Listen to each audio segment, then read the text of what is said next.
રાજ્ય સરકારના માર્ગદર્શન હેઠળ ડ્રોપ આઉટ થયેલા વિદ્યાર્થીઓને ફરીથી શિક્ષણની મુખ્ય ધારા સાથે જોડવા માટે વડોદરા શહેરમાં નગર પ્રાથમિક શિક્ષણ સમિતિ દ્વારા વિશેષ અભિયાન હાથ ધરવામાં આવ્યું છે.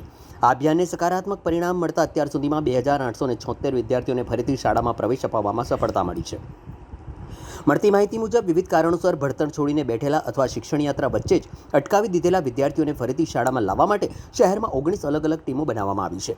આ ટીમો ઘર ઘર સંપર્ક કરીને વિદ્યાર્થીઓ અને તેમના વાલીઓને શિક્ષણનું મહત્વ સમજાવી રહી છે. શિક્ષણ સમિતિ દ્વારા કુલ 16,774 વિદ્યાર્થીઓને શોધી તેમને ફરી શિક્ષણ સાથે જોડવાના હેતુથી આ વિશેષ ડ્રાઇવ શરૂ કરવામાં આવી હતી, જેમાંથી અત્યાર સુધીમાં 2876 વિદ્યાર્થીઓએ પુનઃપ્રવેશ મેળવી પોતાની શિક્ષણ યાત્રા ફરી શરૂ કરી છે. નગર પ્રાથમિક શિક્ષણ સમિતિના શાસના અધિકારીએ જણાવ્યું હતું કે હજી પણ 1583 જેટલા વિદ્યાર્થીઓ સુધી પહોંચવાનું બાકી છે. આગામી 10 દિવસમાં વિદ્યાર્થીઓને પણ ફરીથી શાળામાં જોડવા માટે સઘન પ્રયાસો કરવામાં આવશે. અધ્યક્ષના જણાવ્યા મુજબ જે વિદ્યાર્થીઓ ફરીથી ભણતર તરફ વળ્યા છે તે સમગ્ર સમાજ માટે ખુશીની વાત છે. શિક્ષણ એ બાળકના ભવિષ્યનું પાયાનું સાધન છે અને કોઈપણ બાળક શિક્ષણથી વંચિત ન રહે તે માટે સમિતિ સતત કાર્યરત છે. વડોદરામાં ચાલી રહેલા અભિયાનને કારણે અનેક બાળકોના અધૂરા રહેલા સપનાઓને ફરી પાંખો મળી રહી છે. શિક્ષણ સમિતિના આ પ્રયાસોથી હવે વધુને વધુ વિદ્યાર્થીઓ શાળામાં પરત ફરે અને તેમના ભવિષ્યને નવી દિશા મળે તેવી આશા વ્યક્ત કરવામાં આવી રહી છે.